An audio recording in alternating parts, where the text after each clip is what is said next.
A very good evening. Thank you very much for choosing GHOne TV. My name is Kweku Temeng. It's a delight joining you with the latest throughout the country. Well, just before we fill you in with the details, let's look at some of the top stories we have for you tonight.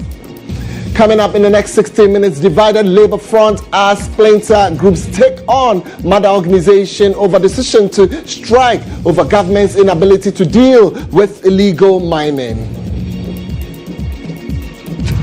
The labor, is it organized labor or disorganized labor is talking about, and that is the major issue now. They have decided to declare a strike on the 10th of this particular month, that is October. We were not involved. We are not aware anything at all that they did. Meanwhile, the civil society organization's platform on sustainability development goals wants government to meet the demands of organized labor to avert dire implications of the impending industrial action. Urge His Excellency the President that he has 2 days to stop this industrial action. We don't want an industrial action. Cause protest against prolonged delays in the approval of proper human sexual rights bill by Parliament. We shall tell you more. I don't see this as a right for anybody. It's actually a shame. It is actually a disgrace for any family to have a son or a daughter engaged in this sort of act.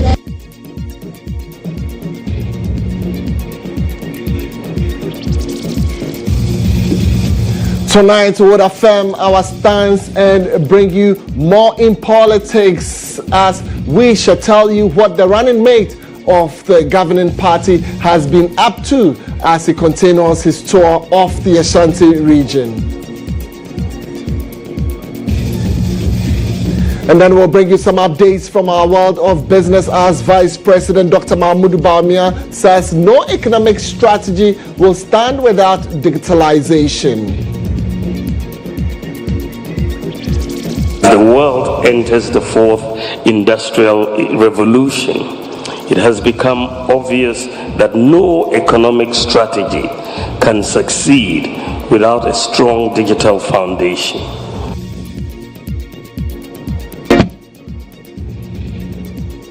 Be my guest within the next hour as we spend time to bring you all these detailed stories. Don't forget, we'll be updating you also with stories from our world of sports and bring you up to speed on some entertainment news. Stay with us for more.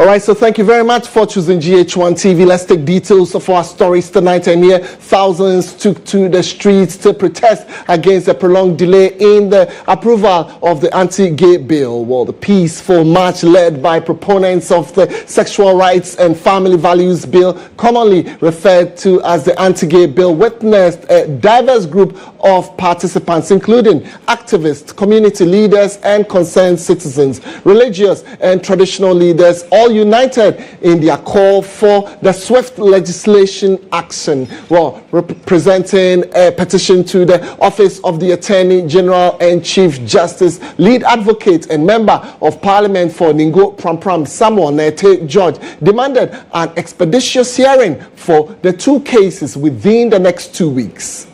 The march, dubbed the Family Values March, began at the Kwame Nkrumah interchange with thousands of concerned Ghanaians showing up with others holding placards to register their displeasure against the prolonged delay in the approval of the anti-gay bill. At the start of the march, religious and traditional leaders prayed and poured libation for a successful march.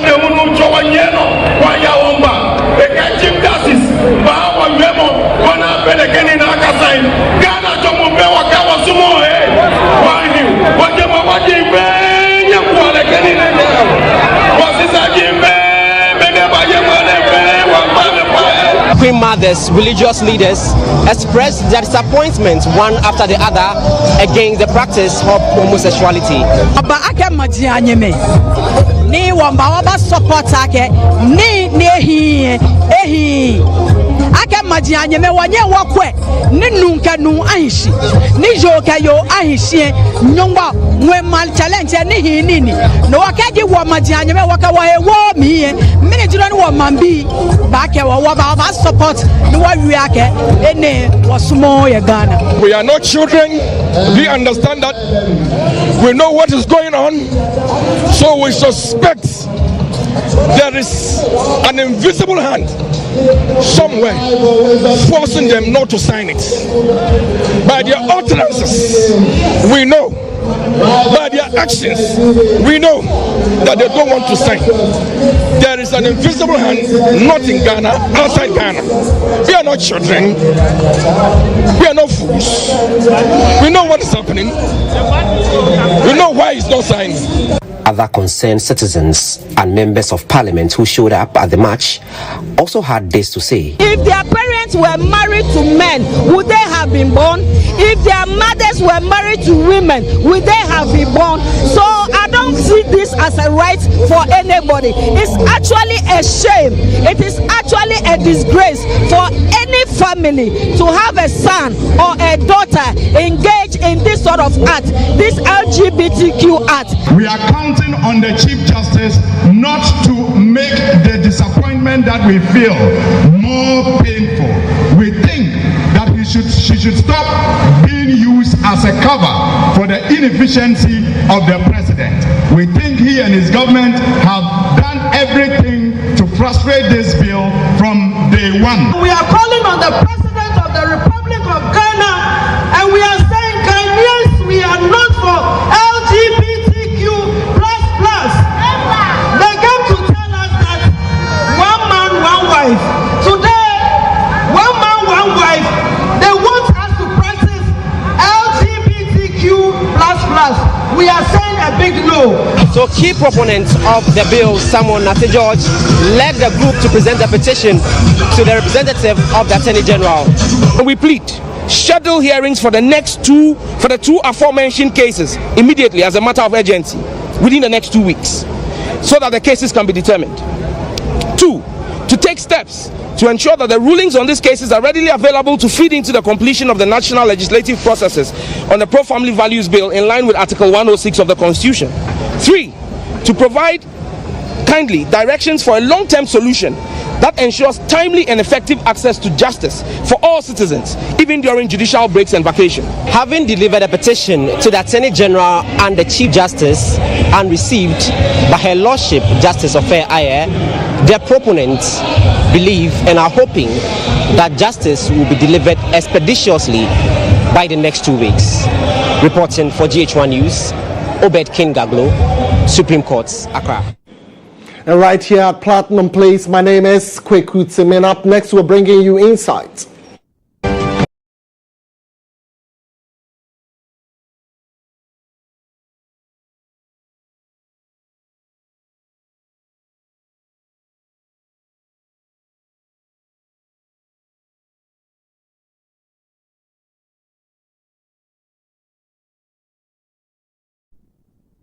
Well, on Inside tonight, it appears the impending strike announced by organized labor on Monday is not receiving the backing of all unions in the country. So far, 3 groups have distanced themselves from the action, which is expected to kickstart on Thursday, October 10, if government fails to declare a state of emergency in mining areas. Well, the first group is to distance themselves from the action is a concerned organized labor union in Ashanti region, who accused the Trades Union Congress of not engaging broadly before announcing the decision. Well, they say the decision is politically motivated. No uncertain terms that those who are destroying our water bodies and the environment, we are against it. And you urge the president and all authorities to use any legal means to stop it, to protect our environment for Ghana. But the major concern now is what the labor, is it organized labor or disorganized labor, is talking about, and that is the major issue now. They have decided to declare a strike on the 10th of this particular month, that is October. We don't have a problem about that. They can declare the strike. But our concern as a member of that particular organization or institution is that we were not involved. We are not aware anything at all that they did. I am from TUTAG, and others are from other campuses, being it UTAG, being it other professional bodies. We were not consulted, and we have not been involved in any activity that they have been doing. The way they are rushing to declare the strike, if they have been using the same energy in fighting for our welfare, then things would have been better. We don't know the energy. We don't know where they are getting their energy from, and they should declare to us where they are getting the energy from. We are from the academia. We always don't criticize, but we rather critique. So you want to see the document that they have presented to the government, the alternative way of solving this particular challenge or the problem that we are facing the environment now. We want to.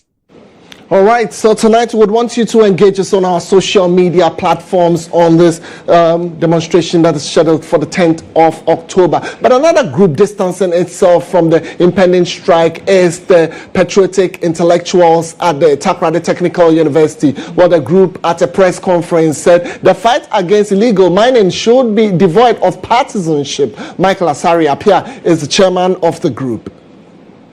The implications of this political game are grievous to the general public as a whole. There appears to be a public perception that to avoid further losses, government is adopting a relaxed stance towards mining, jeopardizing our environment and the health of our water bodies. PI welcomes and endorses the recommendation from organized labor for the government to take the menace of Galamsey as a national security matter and take drastic measures to curb it. Nonetheless, instead of a nationwide strike, patriotic intellectuals propose the following actions. 1. The government must immediately suspend the issuance of new mining licenses to individuals and companies and review existing licenses issued in the last 3 months. 2. Declare all water bodies as red zones for mining activities and launch rigorous enforcement patrols to protect these essential resources.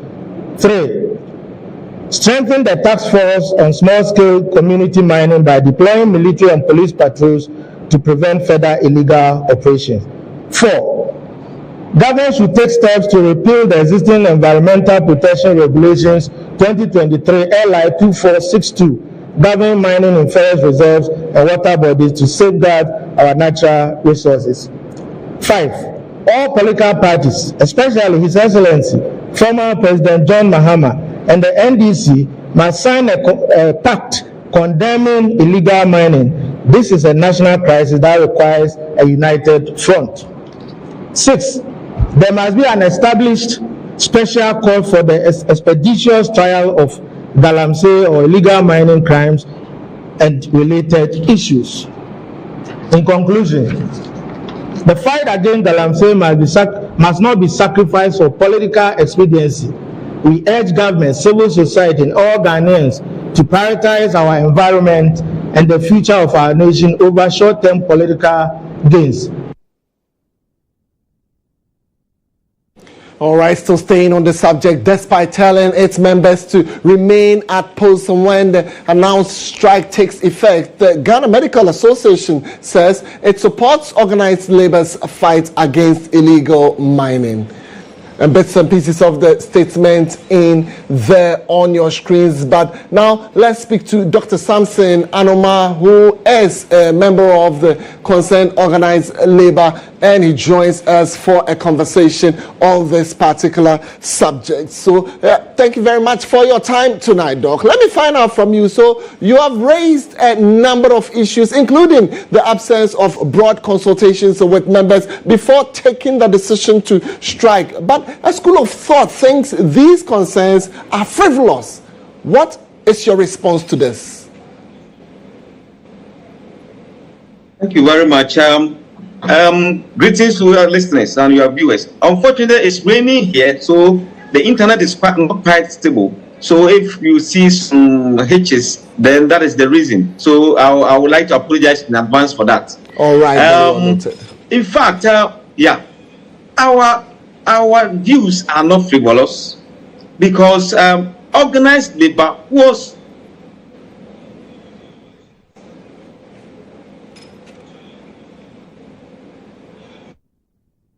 formed for, and so if and then you are taking it to the base, to the people who constitute the membership.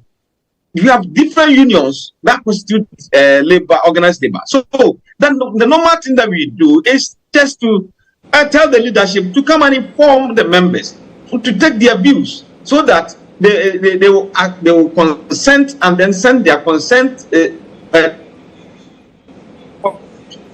to the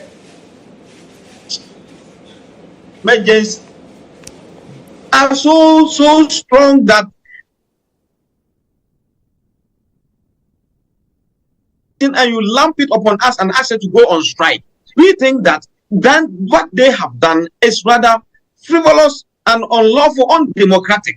So that is what we believe. So we believe that unfortunately their demands, in fact, we all believe that Galamsey is a problem. We should fight it with all the force that we can. But then at this stage of the life of our nation, we are going to election. It's about 2 months to election. And if you demand all these things, then unfortunately we believe that it will create a platform for people who want to create chaos in this country to do it. And therefore they should spend it. We can also have opinions. We also have opinions.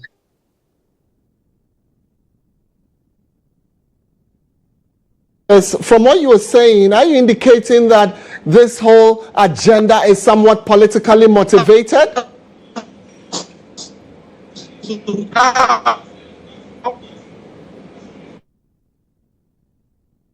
It's totally not clear. Dr. Onoma mentioned it early on. He is a member of the concerned organized labor, joining us with his concerns. The Samuel Amoah would be coming through shortly, but would have to let Dr. Onoma rework his lines, and then he will join us again. He mentioned early on that there was heavy rains in his area, so if the feed was breaking, he sincerely apologized. Let me just now engage Samuel Amoah. He is a Deputy Industrial Relations Officer of the Ghana Private Road Transport Union, and he joins us for conversation. Sam, thank you for your time tonight. So are you also joining the strike on Thursday?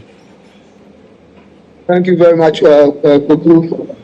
Let me send greetings to your cherished viewers and listeners. Yes, it's true. GPRT is also part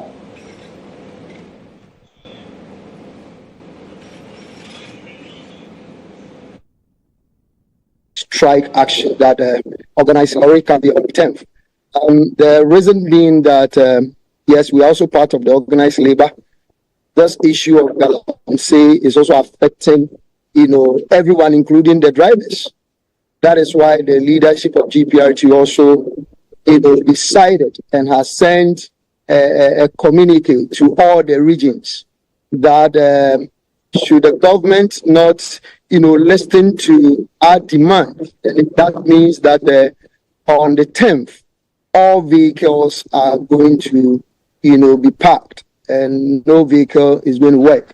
So we hear something positive from the leadership of the organized labor. The implications for my mother in Kukuintumi Achim somewhere, have you considered the implications for that market woman who will be trying to apply their business? We all depend on the GPRT for public transport. Have you considered the implications? If we are talking about implications, we also consider the implications that this Galamsey illegal mining are also causing. It's also causing so much implications. So we think that this is a nationwide fight that everybody has to get involved.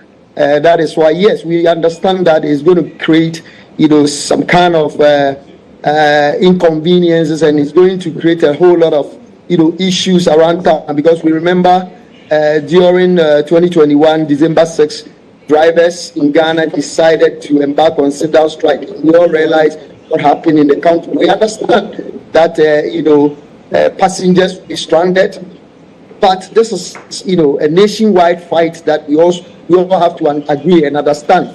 And let's all come together, embark on this strike so that we can also achieve what we are looking for.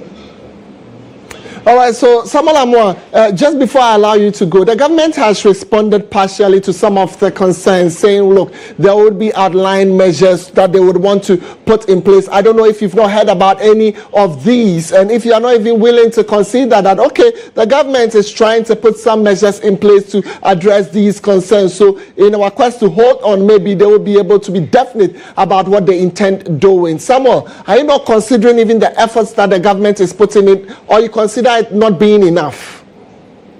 So I didn't get the question clear, please.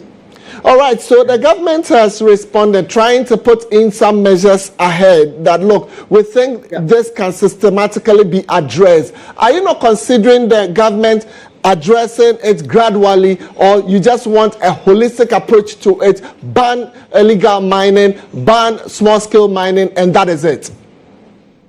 Yes, Kweku, this has been a thing for a long time. It has been there for a long time. And I think we have been sending complaints.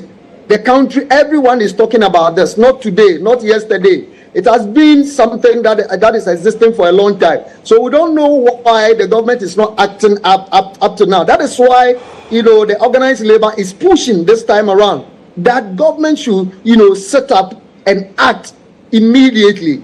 Else this strike is going to happen. Deputy Industrial Relations Officer Samuel Amwa joining us to speak on the impending demonstrations and sit-down strike. Meanwhile, the Coalition of Civil Society Organizations Platform and Sustainable Development Goals is urging President Nana Addo Dankwa Akufo-Addo to address demands of organized labor to prevent a potential nationwide strike to set for October 10. Well, they believe the government needs to take a decisive action affecting water and forest reserves. Convener for the Media Coalition Against Galamsey, that's Dr. Kenneth Ashibe, has been speaking to the media about the potential implications if government fails to reach out to an agreement with organized labor. The Ministry of Information speaks to us about their proposals to our demands, and in all of that, all you see is wood. That's not good enough for people who are in a crisis. We don't have the time. It is important that we see action. Our people say agrobeswa efianopa. So in that, we've been saying this thing. The last time I was here when we did was sometime in September. So how is it that we've not taken action? Do you know that the new standing orders of parliament allows the parliamentarians to sit virtually? So if you're in a crisis, what stops parliament from saying to sit virtually so that we revoke that LI that we're talking about? When it came to passing of tax exemption, that will benefit them, not benefit majority of us Ghanaians. They were able to convene and sit. So why can't they sit at this time? Why is it that currently as you sit, if you go to some of the bridges, you still see chamfans on it? So when we are told that the regional ministers were supposed to take action, what actions were they taking? 2 weeks ago I went to Nkoko. Driving in my car, I could see people mining, along the road. So what is it that we are doing? And that is what is in that statement. So we urge His Excellency the President that he has 2 days to stop this industrial action. We don't want an industrial action. The Ghana Coalition working together with Labour, the media and all, we don't want.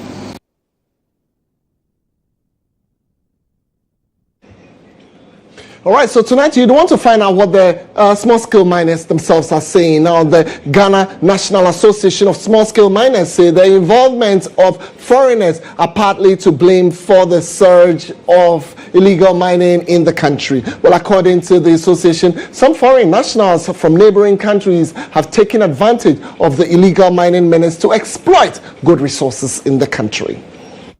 As pressure mounts on government to implement a ban on small-scale mining as part of urgent efforts to protect land and river bodies, the Ghana National Association of Small-Scale Miners Task Force, in collaboration with the police, has ramped up its crackdown on illegal miners, particularly along the Birim River in the eastern region.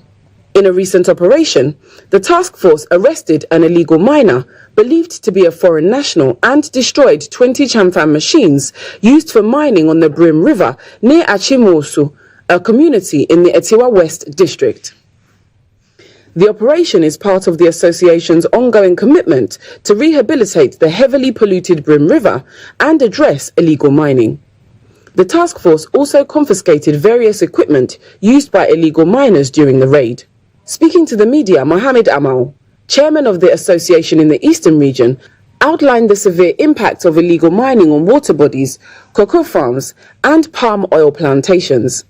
He further highlighted the detrimental effects on the Ghana Water Company's operations in the region. Further highlighted the detrimental effects on the Ghana Water Company Limited's operation in the region. Amal called on communities affected by illegal mining to join the effort to protect the environment and safeguard public health. And now you say chamfan machine na omo won't you no be baako 20 and I say no jimano so yagusu ye njaye ye be gusu aye adisrede ye be sre Ghana for Ghana ni bia enter small scale miners chi na ntimi yes agimai because ekunu esu kakra ba ye adwun say be ye hia Ghana for mo aban embeboaye ebe make sure say nsu no ya manani ate na eba omo amoye saa agima we nsu gima boni say dia ye ma obia warning obia ye careful na yes small scale miners no ye ba omo so ye nim bebi omo wo ye benya omo so ye nim kwa be fa so ye be stop won bi na no de ahia ne sese ne mpai bo na Ghana for beta echi na ntimi ye gima no. Several members expressed their frustration over the environmental destruction caused by Galamsey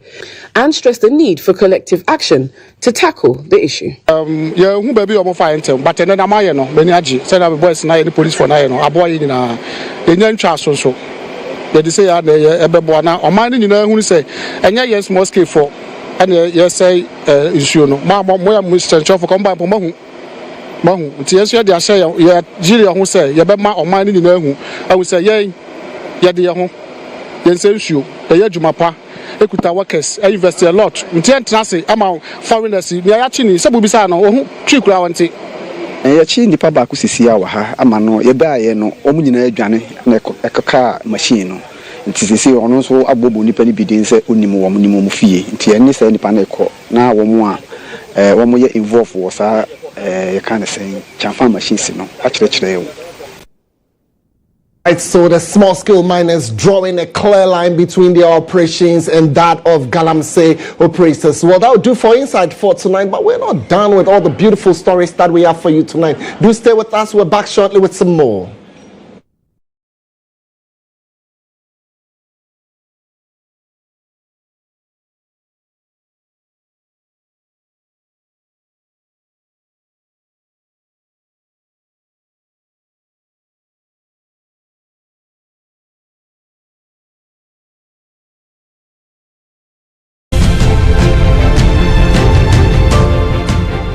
GHOne OV van has been one of the best vans I've used personally in this country. It runs a system where we are able to run on Dante to be able to do our broadcast mixed well also from this van. I've used this OB van for quite a number of big productions, i.e. 3 music awards, the late President Rollis' state funeral, Emmys Africa Awards, and a number of them. My experience with the GHOne van has been the state of the art equipment they have. Personal experience is you can use it for both indoor and outdoor, all events, conferencing, like anything you need a van to work for you, GHOne provides it. My experience with the van has been very good. Why? Because it has a number of facilities that I may not get in other vans. You know, the van has a very wide bench that can accommodate all my technical crew, ICCU, switcher, graphics, CG, and all of that. And then it also has a studio, a green room studio that comes with TriCaster. So if you want somebody to do commentary on a live event, you can put that presenter who's in that studio as well and get that running. To give an experience to our audience, we're also watching on TVs and online. Work with an Exo technology system, which makes your video mixing with Panasonic cameras, like a lot of other stuff in terms of content you need to get also for your live broadcasts. I prefer the GHOne van to a lot of other vans I've used, or even doing my own setup on a tabletop setup, because on a production you see a number of people in the van, and so if you have a very small van, it means that it's going to be choked, and that will affect the creativity as well. The price has been discounted as well to accommodate varied budgets, and so no matter the budget you have, I understand you can have the truck and do business with it. It looks huge, but very affordable. Cost is really, really affordable. My experience with it, EMI Awards last year, super excellent. Try it, call them, and I'm going to give you the best of price. Really affordable.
All right, so thank you very much for keeping faith with us. It's now time to affirm our stance as being the best in serving you all the political stories. It's now time for Election Hub.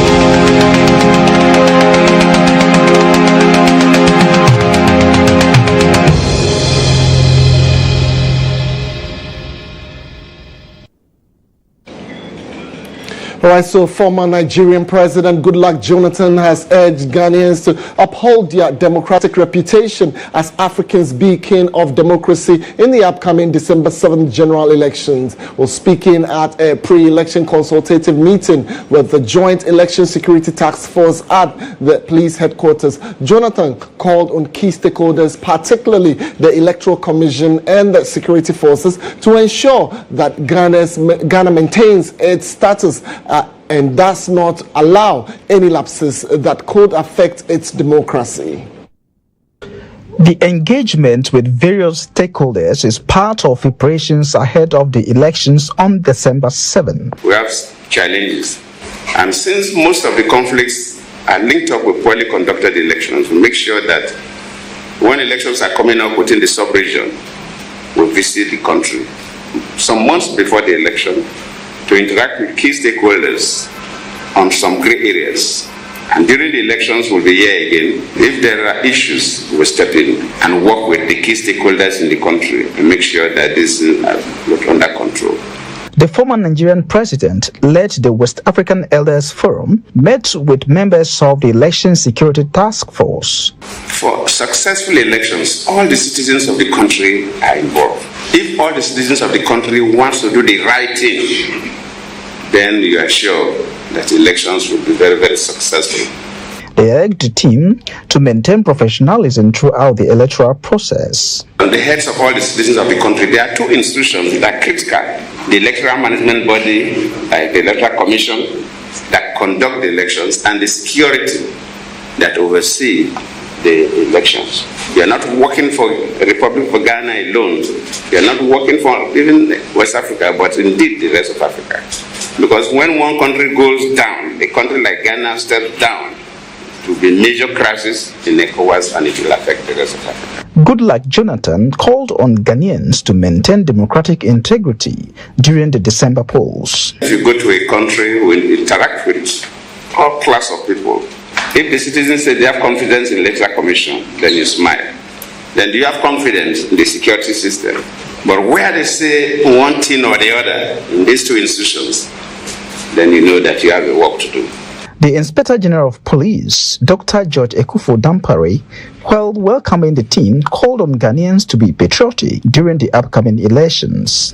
Especially the political parties, the EC, civil society and everybody, to work with us, support us, advise us, encourage us, constructively criticize us, so that at the end of the day, we will get it right, and each one of us will be proud as individuals, and will be proud as a country, will be proud as Africans.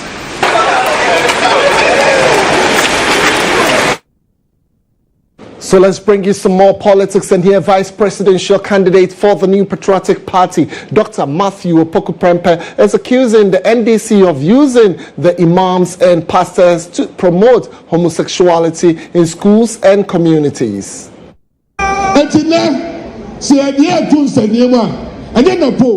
Dr. Mahmoud Bahumia, Obi Odin Huni, Osonyame, Onomsa.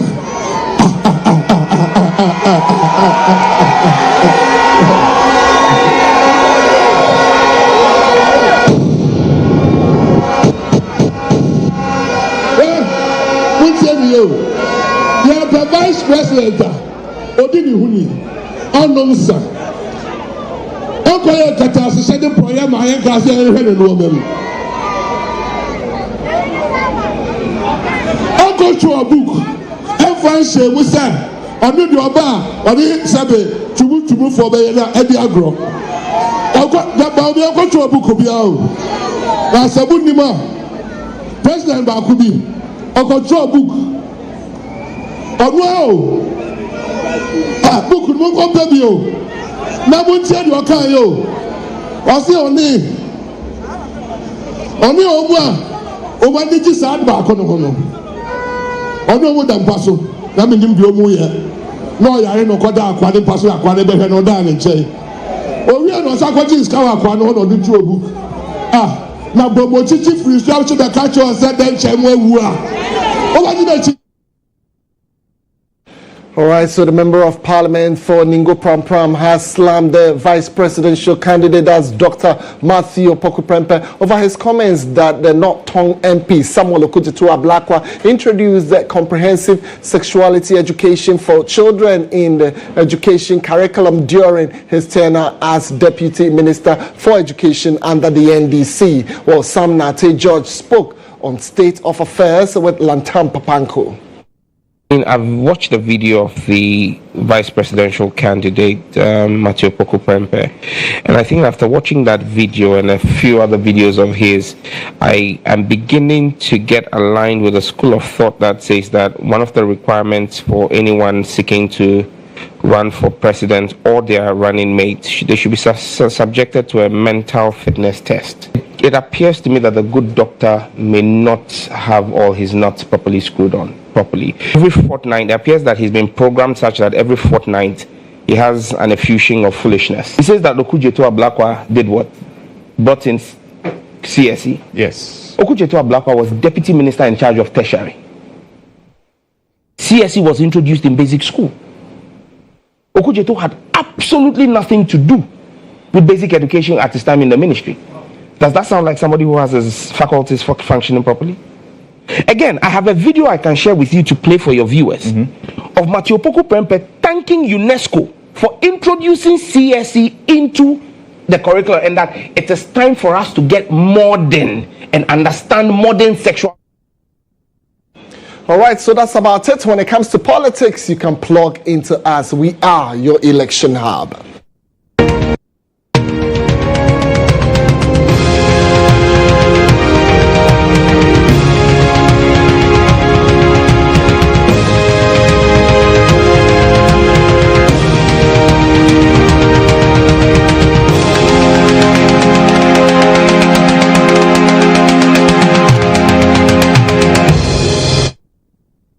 All right, so let's now delve into legal matters, and here some 31 more protesters have gained their temporary freedom as the circuit court in Accra has admitted all of them to bail to the sum of some 20,000 Ghana cedis with a surety for each. Now this brings the number to some 52 after 21 were on Monday admitted to bail by the High Court. Apart from leading members of Democracy Hub, Oliver Baka-Vomawo, who has been denied a bail in that Reoccupy Julabi House protest. Well, 52 out of the 53 have been granted a bail, including 11 who were on remand at the Insawen prison. Well, EIB Network's legal affairs correspondent Mutala Enusa has more.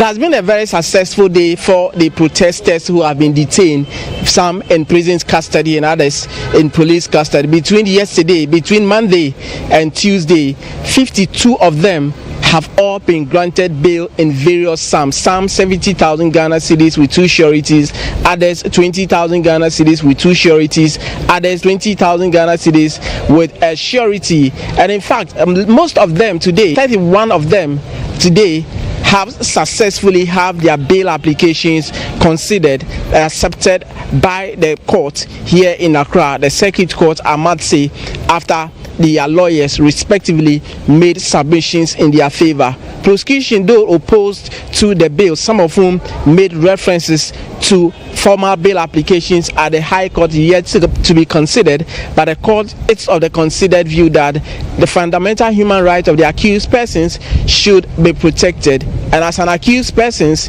they are innocent until proven guilty. What is clear now is that out of the 53 who are in detention or in lawful custody, apart from Oliver Baka, who has had his bail application refused again, the rest will be on bail after they meet their respective bail application. But what have the defense lawyers been saying? It's been a successful day so far. and all we can say is thanks to God. A victory we have chalked today, and I'm sure at the end of the day, the court will pronounce all the accused person as innocent person. We have a lot of documents that will be asking that the prosecution to provide, because so far the documents they have provided are not what we are looking for. We are looking for more documents from them. So at the next agenda date, we will put that on the table and get them to provide us with those further and better particulars. Today's hearing, it is without the usual drama that has characterized this case. Galamsey, that's our fight. They should stop Galamsey. Galamsey is killing them. All right, so all is set for me to bring you the latest from our world of business.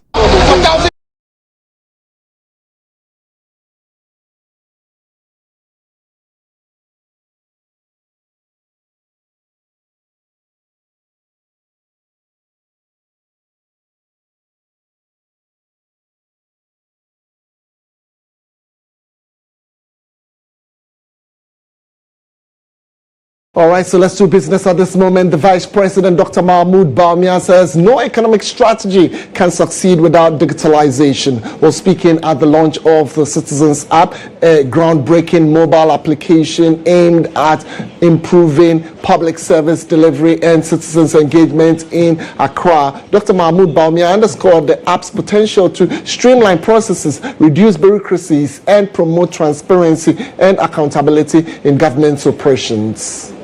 The Citizen app aims to provide a comprehensive platform for accessing government services, reporting issues, and receiving real-time updates on public matters.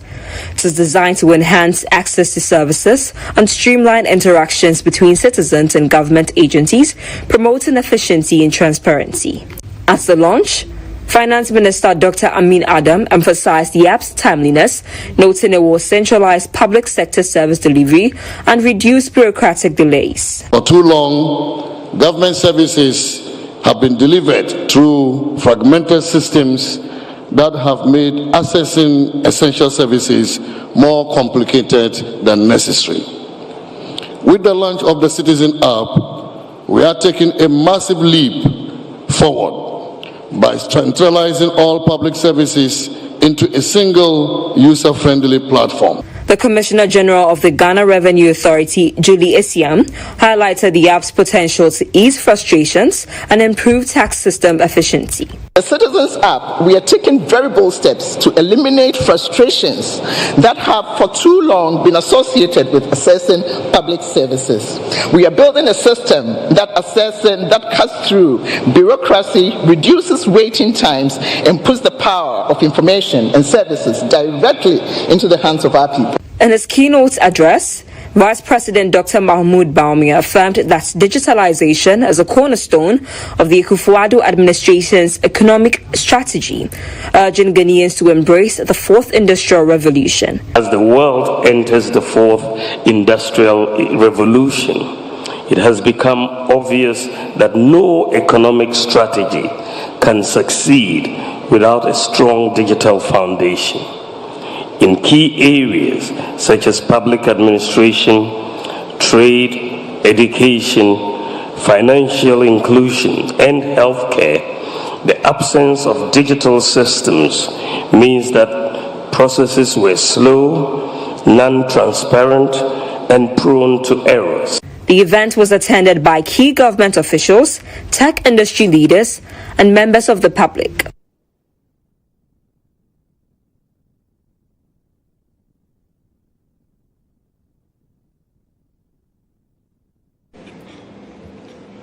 All right, so let's do some more business as the continuous shortage of LPG, that's liquefied petroleum gas, in parts of the country has forced many consumers to turn to charcoal as their primary fuel for cooking. Well, despite a rising cost of charcoal, consumers say they have little choice. My colleague Tiwa Ajin has been and she's come through with this report.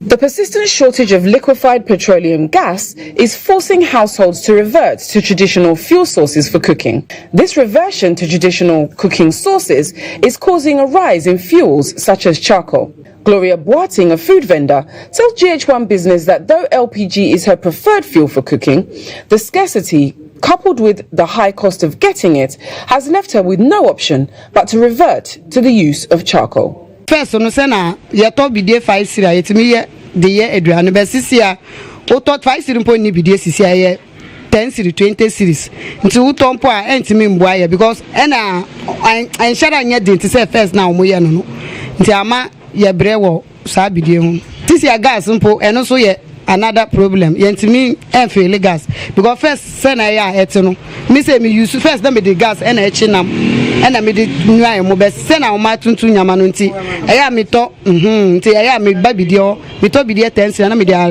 nyam no na me the we na support e mo no na ma nwa. She is not alone in this reversion. Others who spoke to GHOne Business say that despite the hike in the price of charcoal, they prefer it to LPG. Gas asem de on share my because last time me sumamu koto gas bre almost gas me o a shorty. The following day almost a coin the gas in buy ni kitwa na ye feeling 1.2 edos. BDS is almost 1.8. Echo 2 million. It's too much. It's say buying one share on your baby because yeah, bro. Rashida Abdul has been in the charcoal business for over 25 years, and she says that her suppliers are the ones driving the hike in charcoal prices. However, she did not want us to put her face out. Oh, me charcoal my top for 25 years ni. I obedient sesi ani boy day. O ma mo di brain so mo di biat so. All right, so she is Monica Bukri and she's ready for sports. Now, Kweku, Henry Asante Chum has indeed confirmed that Thomas Partey refused to come to Ghana for further assessment as directed by the medical team of the Black Stars. I'll bring you details of that, plus many others making headlines as far as the AFCON 2025 is concerned. Do stay tuned.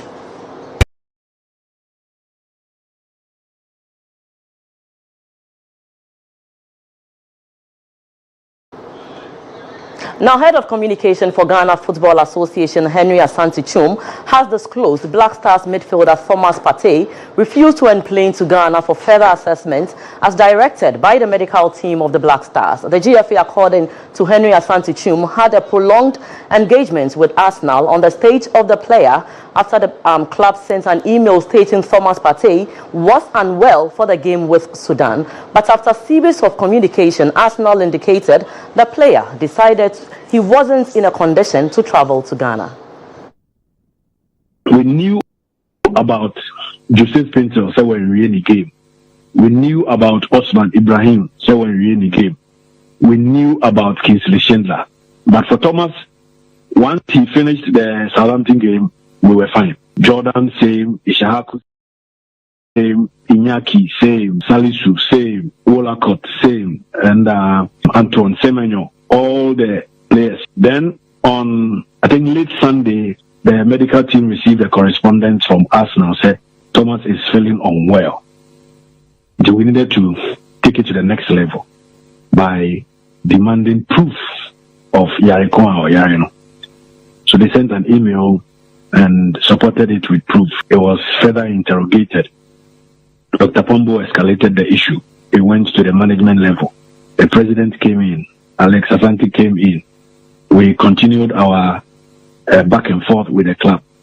Then it got to a point where we decided, say, am I who can say a very requested a player for further assessment with our medical team?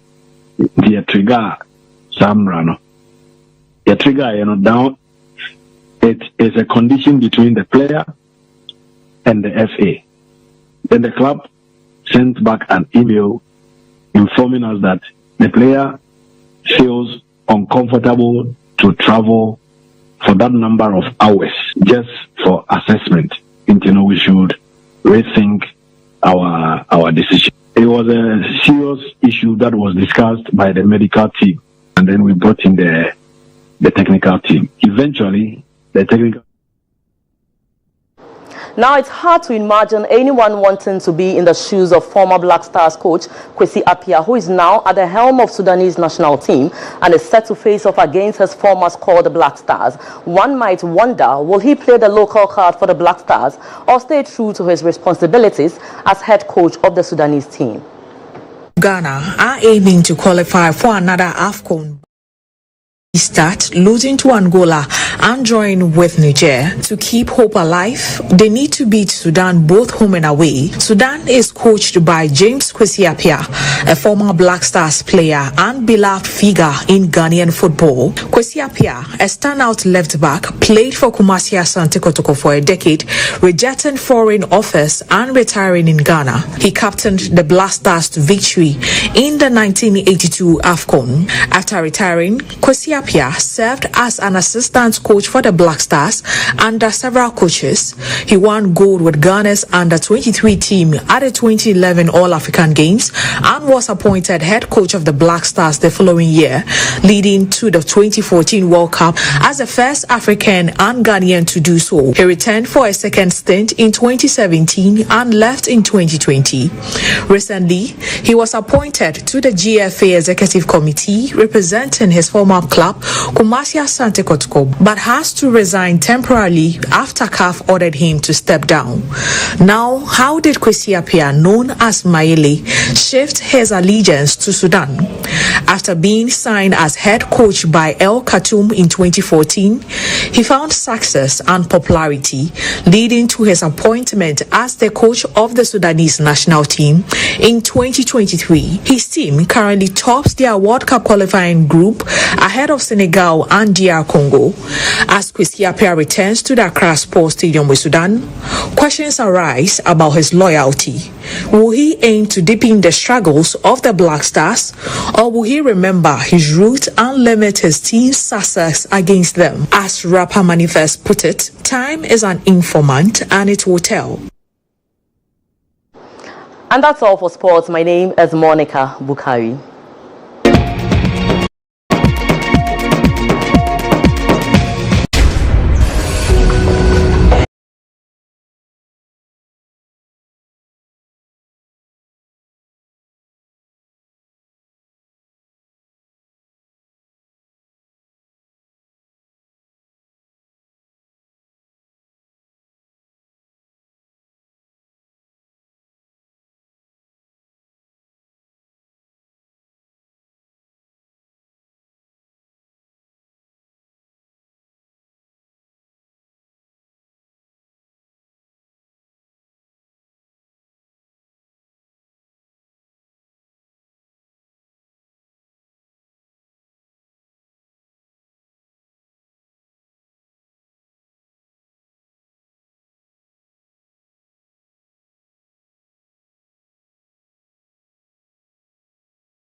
All right, we cherish your time with us. My name is Kweku. Temeng, delight staying with you throughout the period. We'll head back here tomorrow with some more. Enjoy the rest of your evening.